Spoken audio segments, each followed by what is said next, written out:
All right, welcome back. If you've just joined us, you're onto Newsline proper on the network service of the NTA, and we are beginning with an interesting and exciting story about women broadcasters. We wear many hats.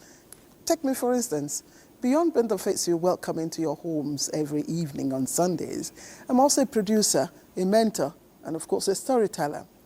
Now, like many others in this field, Lydia Sampson, for instance, we juggle the demands of this profession with the responsibilities of home and the ever-present call of duty. But behind every broadcast you see is a story of resilience, balance, and determination. In this special report, Lydia Sampson takes a closer look at how women broadcasters in Nigeria navigate this very delicate tightrope, showcasing resilience that goes far beyond the screen. Often, the life of a female broadcaster is defined by the glamour and razzmatazz seen on television. However, behind the fame, glitz, and glamour, there is a vulnerable person with needs, aspirations, and obligations. Yenwe John is a television news anchor, a broadcaster, a wife, a mother, and the winner of the Nigerian Media Merit Award Newscaster of the Year 2024. She shares her experiences on the complexities of her life as a broadcaster. That I come and say, read the news, and I do a good job, just has a way of making me feel happy. So I don't really see the challenges. And I tell my colleagues that no matter what I go through, once I get to the gates of the establishment, I drop all my challenges. I mean, it's when I'm done with the work, I pick it up when I'm on my way out. Honestly, the challenges are real. Sometimes it could be, in terms of equipment, it could be in terms of welfare, which is a big issue, and all of that. But if you love this job, you'll keep pushing. Her story resonates with most female broadcasters who are always on top of their game, always on alert, always on time to meet deadlines and still retain the fashionista status society has bestowed on them. If you want to perfect the art and the science of broadcasting, you have to dedicate more than 80% of your time to it. There are days when I go 3 days without eating a single meal. I live on tea, on garlic, lots of garlic, just to keep my brain sane. Because once you've set a standard in broadcasting, you cannot afford to fall back. You must continue to up that standard. We shouldn't see us as being boring. We are not boring. If we do not take the news for them, if we are not on air to entertain them, to educate them, to enlighten them, who will do so? Some persons are actually running away from being a broadcaster because they feel it's boring. But it is not, I tell you, in line of your duty, you also find it so interesting because you have the passion for it. But if you do not have the passion for it, along the line you will drop out. The resilience and determination to deliver against all odds in a profession placing women in the eye of the storm sometimes brings misunderstanding and overexposure. However, it is a mixed bag as broadcasters become uninvited but welcome guests in many homes, making them part of people's lives, sometimes even from birth to adulthood. Believe me, I know what I'm talking about. Can you believe that I met Engineer Yahya Zango when he was just 7 days old? Yes, I covered his naming ceremony in Maiduguri, the Borno State capital. It's really, really nice meeting you again. I feel like this is like another milestone in my life. You covering my naming ceremony, me having an interview with you, and it's also wonderful. Thank you very much. For him, the story of his life resonates with the critical role female broadcasters play in society. The question is, why do female broadcasters barely tell their own stories? Why do they shy away from interviews where they have to talk about themselves? I've noticed a lot of journalists are shy. It's only the job. It's the passion for the job. And because they have to do the job, they come out and they present what they are supposed to present themselves. They put themselves in front and they tell the story because the story is important for Nigerians. I also sought to know how other people who watch them from afar perceive them and what they think the life of a female broadcaster is like.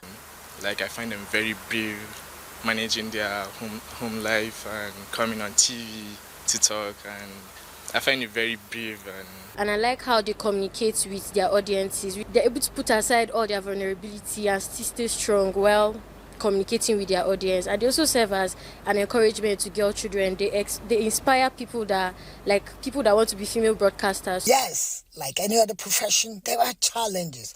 For the female broadcasters, tackling work-related stress and burnout is key because people don't want to see your problems written on your face when you are on air. They simply want to see or hear a cool, calm, collected and put together flawless anchor when they put on their television and radio. And from this female broadcaster who sign out every day is Lydia Sampson, NTA News. I say thanks for being a part of our lives and giving us the privilege to continuously invade your space through the magic of television. Oh, Lydia, thank you for bringing this to life. Thank you. You make me see I'm tearing. Thank you. Thank you, Lydia. All right, just a bit of information and update on Mr. President's trip to Dar es Salaam in Tanzania for the Africa Heads of State Summit. The President has just arrived in Dar es Salaam a few hours ago. We are told by State House correspondent Musbat Dan Wahab that the President, who left Abuja this Sunday afternoon, arrived in the Tanzanian capital a few minutes past 10 their local time. That's some minutes past 8 our local time too. He was received on arrival at Julius Nyerere International Airport by the Foreign Minister of Tanzania, Ambassador Mahmoud Tabit Kumbo, and Shadow Affairs of Nigeria High Commission to Tanzania, Ambassador Salisu Suleiman.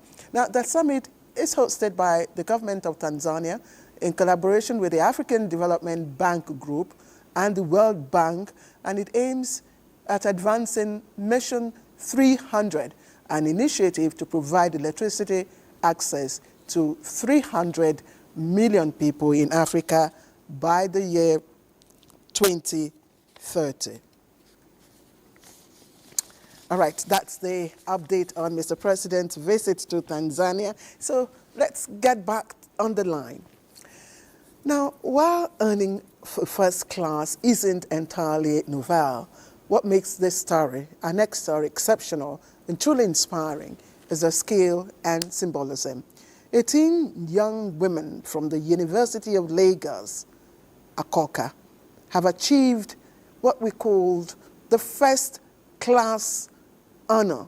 And of course, it's in the mass communication department at their recent convocation. It's a remarkable feat that highlights resilience, dedication, and of course, showcasing the growing influence of Nigerian women. Joy Ekpokwola reports for us how their success is setting a new benchmark for academic excellence. Quality education is one that focuses on the whole child, the social, emotional, mental, physical, and cognitive development of each student, regardless of gender, race, ethnicity, socioeconomic status, or geographic location. This, the University of Lagos, with its pedigree as a first-generation university, synonymous with academic excellence, has done, churning out students aptly describing quality education. Although social activities in schools can be a huge distraction for students, for these 18 all-female first-class graduates of the Department of Mass Communication, they remain focused and dedicated to their studies to come out tops in their departments, demonstrating the can-do spirit of the girl child. All thanks to their practical exposure in the Mass Communication Department's newsroom. Many of them have vast knowledge of what awaits them on the field. Okpeyemi Karim, one of the 18 exceptional girls, has a consistent study pattern that has put her in a vantage position. So if we have a class and then there is one page of notes, at the end of the day, I would read that one page of notes. As the weeks go by, I'll keep updating myself on each course. And in the long run, I would get another degree. The incessant strikes by lecturers, though agonizing, became an opportunity for internship and further training. I used that extra time to hone my skills in writing and in making clothes too. I also applied for internships during that time, to also help me solidify my career pathway. And then I started a small business. Oluwademilade Ogobankole, another first-class graduate of mass communication, and her course mates were not discouraged by the initial disappointment with UTME, and many of them are determined to change the unpleasant narrative in the profession. I was not just a normal day student. I had activities that was involved in other responsibilities. I held leadership position in my fellowship, and even here in the department, I was the treasurer, right? So I realized that if I really want to stand out, I need to set my time right. I would like people to know, women especially, to know that they can be a leader. They are born leaders, right? It's not just for the men. You can also dominate in every field you are, most especially the broadcast space. People like us, we didn't like this. So when people are like, hey, thank God I had a B, you might be like, I had a B, I wanted an A. So it was a lot of over-reading, it was lots of over-research, reading outside of what you have been taught, putting in time, prioritizing, going the extra mile. Head of Mass Communication Department at UNILAG, Professor Sunday Oloruntola, says the 18 students have been under intense scrutiny since their first year, and this feat is the outcome of effective grooming and discipline. We look at broadsheets and we see students that are performing well. We just advise the level advisors, say, please make sure that these students, monitor these students and advise them not to lose focus, because we can see some of them are on first class. So this is, now it is at the end that we normally see that it come out like that. When people ask me, it's not something that we plan. It's not that something that is prearranged. The story of the 18 female students will linger on in the annals of history and is expected to be a motivational tonic for the girl child and a wake-up call for the boys that hard work and dedication are keys to success. Congratulations to all the girls. And in those days, we called them Igiwe or bookworms. Anyway, now let's take it to the digital age, which has revolutionized information sharing. But it has also fueled a troubling rise in crazy content creation, from misinformation and conspiracy theories to hate speech. Online platforms are now breeding grounds for harmful content that threatens societal harmony. Now, as the media landscape evolves, addressing this growing menace has also become more urgent than ever. So let's watch and see from the eyes of our correspondent what's truly happening. Analysts say there are limits to everything, and to them, a lot of content creators and skit makers are going beyond limits of common sense and confines of morality. And sadly, some of these pranks and content they add are no longer fun for the people. There are what we call jokes gone too far. And they have legal, they have social and economic implications as well. For a fact that people want to go viral, they are seeking attention. Some of them need actual psychiatric evaluations for the kind of pranks that they create. They are not okay. The original idea of creating content is to attain originality. But because of the money attached to it, people now go outside the region of that originality to create rubbish just for a clickbait, to attract clicks, to make money. That's just, for me, it's madness. The aim of content creation seems to be defeated, as some of the content in recent times fall short of entertaining, informing, and educating the public. Rather, they are expensive, traumatic, and raises anxiety in the society. What we are seeing today in Nigeria is something we cannot explain, where people fake a lot of things, where people create false content just to deceive people. I don't know what they want to achieve by that. Where you try to put a child in a bag, first, it's a form of abuse. So these are legal implications. Child abuse is involved. There's a criminal element of it. I think a time will come where journalism has to be more regulated. I think it's also criminal. The law should also step in. If somebody does that kind of thing, you raise anxiety, you raise fear, then you say it's a prank. the person should be arrested and punished accordingly. The general view remains that pranks and skits should go within the limits of common sense and moral values. They should be able to teach good lessons, hence the need for relevant authorities to regulate what goes on social media space, especially in Nigeria. Now, Globalcom continues to set itself apart by offering more than just connectivity. It's giving back to its loyal subscribers. The telecommunications giant recently showcased its commitment to customer appreciation through its annual Glow Festival of Joy here in Abuja, rewarding subscribers in grand style. Ayodeji Makinde was on ground to bring us this initiative and how it's spreading joy and celebrating loyalty. Internet space have been bombarded by scammers, so I thought it was a scam actually. For Sarah Ilya, the journey was one of disbelief turned to joy. At first, she thought it was just one of those too good to be true messages.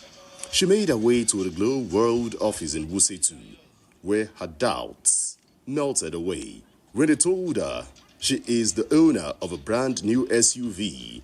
I've never owned a Jeep. This is the first Jeep I'm owning, so it makes a great impact, and above all, the surprise. For Oge Sarah, another elated winner stood proudly beside a power-generating set. She said it isn't just a machine, but empowerment. I've been using other numbers and things like this. I've not won anything in other networks, so this one, I'm so happy. Meanwhile, Malo Madaki smiled and was bright as the sun lit the day. His prize, a brand new tricycle, was not just a reward, but a lifeline. I know it will really change my life because I don't have any chance like this. Seriously, I'm so excited because I know this will bring a lot to me and my family. I was screaming at the top of my voice when they called me that I won a Kia Picanto. I was so excited. I really appreciate Glow for this. As I spoke with these winners, their stories shared a common theme, a journey from doubt to hope, and finally, to undeniable reality. The selection process was transparent and fair. So far, you have registered on 611 Ash and log into a particular segment of the pool, you are eligible. The more you recharge, the better your chance of winning. Look at people winning all these amazing things. So you too, it can be your turn. It's a raffle draw. Raffle draw is one lucky day. Your own luck will shine, and God will say, this is your turn. Always excited to be a part of the project because somehow we get to relate with people that we don't get to see regularly. You know, people are winning generators here and there. Businesses are getting empowered. That's a beautiful thing. You can't take it away from Globalcom. Since its inception in 2003, Globalcom has been a trailblazer in Nigeria's telecommunications industry. It's just about dreams realized and lives transformed. Who knows, the next winner could just be you. Stay connected, stay hopeful, and dial *611 #. Yes, so it may just be me. And I mean, I would also, think it was a scam, just like one of the winners there. But congratulations to all the winners and, of course, to Globalcom. You're watching Newsline. Let's take a break now. When we come back, please stay on the line. We have stories you won't believe your ears and eyes. Dances surrounding it often remain shrouded in mystery. Now, in Yanagwa, Bayelsa State, residents were stunned to discover the remains of a young man in his apartment over a year after his death, unnoticed by anyone. Now, what could have led to such a tragic and unnoticed end? Denikume Ulolo takes us through this puzzling story. In 2023-2024, the family of Esere had tried on many occasions to call their brother to find out his whereabouts, but to no avail. However, more than a year now, the suspected missing 45-year-old Okilo Esere, whom family had thought traveled out for greener pasture, is found dead in his convenience. According to neighbors, the skeleton of late Okilo was found in his bedroom when family members went to clean up their apartment for the purpose of rentage. The deceased family, they came to use their apartment because one of their sister, she was having apartment issues. So she came to use the apartment. During the process of cleaning the apartment, they discovered that some offensive odor coming out from the toilet. You understand? So they tried to find out what was happening. At first, they thought it was rodents or the rats, one of these things. So they became curious because of the odor. So one of them decided to go to the back to check what was actually smelling out of the bathroom. So when they peeped, they saw a skeleton from in the bathroom. And when they opened the bathroom, the offensive odor was so serious. You understand? So they saw the skeleton and they just concluded that it was the young man. Because the young man was seen last over a year. See they waka for road, that place where I dey, in they pass for there, in they talk, they pass. Now they hear, I they see them. Where then they talk say that boy don't die. Now say, wetin happen when don't die? Make I go see the place where in dey. Now I come, they say they don't carry the skeleton to mortuary. That's how they hear. Now I come sit down here. Is generating a lot of questions which no one is available to give answers, as effort to speak to the landlord and other tenants in the house prove abortive as they refuse to open the gate for NTA crew. Curious NTA news crew, with no other option, proceeded to Bayelsa State Police Command, where the Commissioner of Police, who spoke off camera, said the matter is under investigation.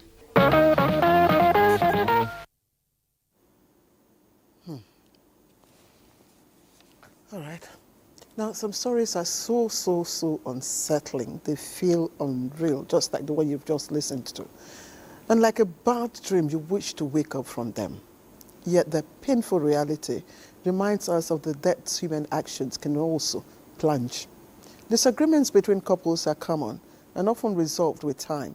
But when a conflict spirals into unimaginable, a husband setting his wife ablaze, it leaves us grappling with shock and sorrow. Now, this tragic incident unfolded in the once quiet neighborhood of Abagana in the Njikoka area of Anambra State. Chinyere Fesukoye takes us through the heartbreaking details of this devastating story.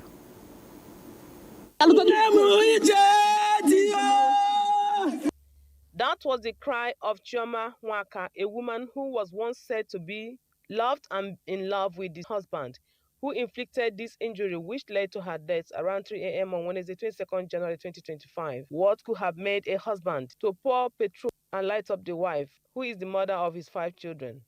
If out of temper, I don't know when I did it. In short, there's a spirit that came into me. I don't know when I did it. I feel so bad because I love her so much. It was gathered that the middle-aged victim, who hailed from Orifte in Ekwusigo local government area of Anambra State, was the breadwinner of the family and has been bearing all forms of assault and domestic violence before now because she did not want to leave her children under the care of the husband alone before this ugly incident. The woman suffered. She suffered and suffered and suffered.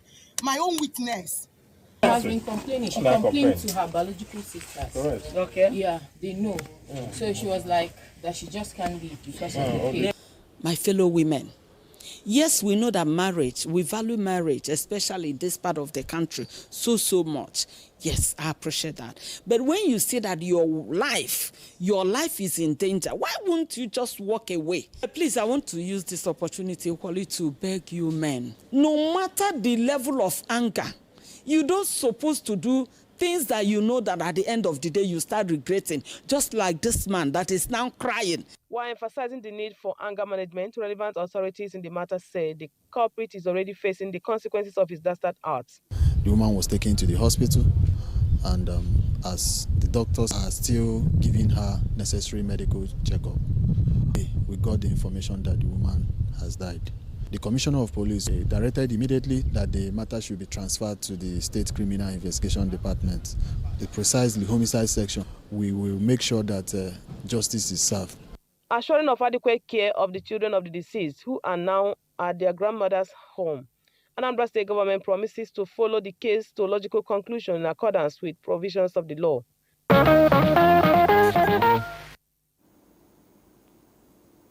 Very sad. Now, they say the words of our elders are filled with wisdom. Take, for instance, Benjamin Franklin's timeless observation: money never made a man happy, yet, nor will it ever. The more a man has money, the more he wants. Instead of filling a vacuum, it actually creates one. Now, this rings true for 29-year-old Matthias Amunde, who is now reaping what he sowed. After tragically taking the life of his own biological mother for money rituals, he now finds himself behind bars, awaiting justice as the law of karma begins its course. Erica Ivy has more on yet another heartbreaking story. The alarming rate of money rituals among youth may not be unconnected with the level of moral decadence, greed, and unhealthy competition among the youth of this generation. Matthias Amunde, son of the victim, in pretense reported to the Nigeria police that his mother and the housemaid, Fortune Ochonu, were missing after they failed to return from a night vigil on the 24th of December 2024. Upon investigation by the police, it was discovered that Madam Justina Amunde, a 50-year-old woman, was murdered by her biological son, Matthias Amunde, with assistance from his friends, as they dumped the body in a well after shaving her hair for money ritual. Cross River State Commissioner of Police, Austin Grimmer, confirms the incident and condemns the act of ritual killings in the state, adding that for the past years, such incidents have not been recorded in the state. The commissioner therefore advised members of the public to be vigilant and feed the police with useful information to serve the public better. I asked him, is it true that you murdered somebody? He said yes. Who did you murder? I said his mother. For what reason? He said actually the person standing beside him was the one that told him that if he wants to make money, he should bring the head of his mother. That handles this youth problem and societal problems. One thing I will say is that the society we are in has greatly failed. The parents have failed in their parenting. When you hear most of these young people who get involved in this kind of thing, they are lured into it by their friends or their associates and at that point when the young man is hopeless, he becomes vulnerable to any kind of advice. And so when you see their confessional statements, you now come to realize that most of them never intended to. Barbaric attitude. I condemn it totally. It's a very bad approach of making money. They are not weak, they are strong. They should learn any trade. They should go into business than killing people to make money. No. God is not happy about it. We condemn it. Matthias Amunde, until his arrest by the police, was a laborer in a cocoa farm in Obudu local government area of the state, who claimed he was in the influence of drug concoction by his friends to kill his beloved mother. NTA Calabar will bring updates on the issue as the investigations continue. We'll definitely keep a tab on that. It's not all gloomy stories on Newsline tonight. We have some more uplifting and inspiring ones after the break. Welcome back. Now, they say there is ability in disability, but Ibrahim Tukrubello has taken that idea to a whole new level on the badminton court. Now, badminton is a game of agility, precision, and sheer dexterity, qualities that demand peak physical ability. Yet Ibrahim, despite his physical challenges, is smashing stereotypes and, of course, proving that but determination, skill and unbreakable spirit can triumph over any obstacle. Usman Abdullahi Shehu met Ibrahim at a recent tournament and was struck by his tenacity and mastery of the game. Moved by his incredible story, Usman brings out the story of Ibrahim that showcases what it means to overcome disability. 1-year-old Ibrahim Tukur Bello was born in Birnin Kebbi like any normal child. But at 22 months, tragedy struck. One day, during sanitation, we were outside cleaning our backyard. I don't know when Ibrahim just opened the door and come out. Emeka just grabbed him out. He was trying to play with him, throw him off.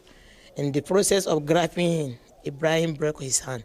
All effort to salvage the hand failed, but this did not deter his parent or young Ibrahim as he went ahead to continue his education. He did not allow his situation to determine his happiness, especially in the state where fiscal limitations often dictate one's potential. Today, Ibrahim is a diploma holder in banking and finance and has just concluded his degree in business administration, awaiting the clarion call to serve his fatherland through the NYSC. His passion for sports truly sets him apart as he is shattering stereotypes and inspiring his community. Ibrahim's journey into sports began with football, but he soon discovered that the physical demand of the game were too high for him. Undeterred, he turned to badminton.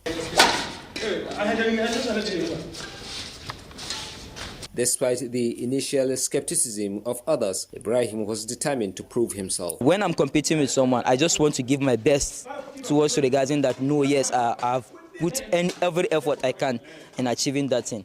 So for me, I don't see myself as less privileged or anything. I see myself as an able person and towards achieving my dreams. Describing the sport as a game that requires skills, strategy and mental toughness, he has learned to adapt the game to compensate for his physical limitations. He's a talented athlete. When I noticed his agility and his interest in the game, I encouraged him. He is a neighbor's son. There was a time even we had wanted to take him para Olympic Games. So Ibrahim has been an active player and has been featuring well. I knew him since childhood. He is always dedicated and a good player who understands the game. His dedication to badminton is inspiring, but his attitude toward his physique is more worthy of emulation. Ibrahim's determination to succeed in badminton has caught the attention of local sport enthusiasts who are now rallying behind him. However, he still faces significant challenges, which include limited access to specialized training facilities and equipment. As Ibrahim continues to defy the odds and pursue his passion for badminton.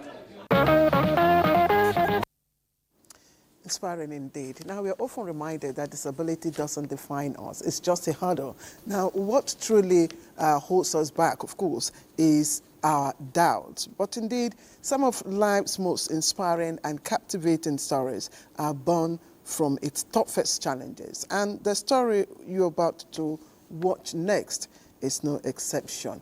Mayview Hassan didn't just overcome his own hurdles. He practically paved the path for generations of cycling stars to follow. Now, here is Kanem Ladoja with the remarkable details. Ave Hassan enjoyed the thrill of racing, as well as the freedom and joy of cycling. After participating at the 2013 National Youth Games in Abuja, he experienced critical insomnia brought on by stress. The doctors told him that he would have to be operated upon to correct the situation. After the surgery, Mave woke up partially paralyzed and blind. For his family, it was a devastating blow, as Mave is the first of 4 children. When they operated me in Sokoto, they said I won't be able to walk again. That was what they said. But I thank God that because of his mercy that is upon me, now I'm able to get up on my feet. It was really horrible because my elder sister graduated secondary school. She was looking for admission. She actually got the admission about the same time he became ill. So it was really hard on the family. Our parents had to go through a lot to find the money for education and for his operations and everything. Instead of letting his disability break his spirit, Mave chose to find new purpose and went back to the sports he loved. but this time as a coach, introducing young children to safe cycling alongside other life skills. For Mavi, his transition from cyclist to cycling coach is God's design. Having this club is to teach the children on how to ride bike and to go on with life, no matter how the situation is. The job is very hectic because of financial reasons and equipment. Parents and their children appreciate his approach, especially his dedication to safety while riding. Some people look at his disability. How can he have such idea? But some of us that we believe in one concept, that's why we try to feature our children so that they can go with him. It's taught us about being humble and all. Like, if you want to go far in life, you just have to be humble. He's just encouraging us to keep on doing well. What I want people to learn from this situation that happens to me is that they shouldn't be relying on somebody. They should try to be doing something by themselves. Right, we have stories of young swimmers, but that's some other time. Life, they say, is a collection of memories. The stories we've shared here tonight, of course, shape the way we see our world, the world around us. And like someone said, not everyone can be a great artist, but greatness can come from anywhere. Like, it's a reminder that each of us has the power to create something meaningful, no matter where or how we begin. So as we step into the new week, let's hold on to this thought. No matter how dark the night is, the sun always rises. May your days ahead be brighter, your spirit stronger, and your purpose clearer. From all of us here at Newsline, here's wishing you a fulfilling week, and by God's grace, we'll meet again next Sunday. Good night, everyone.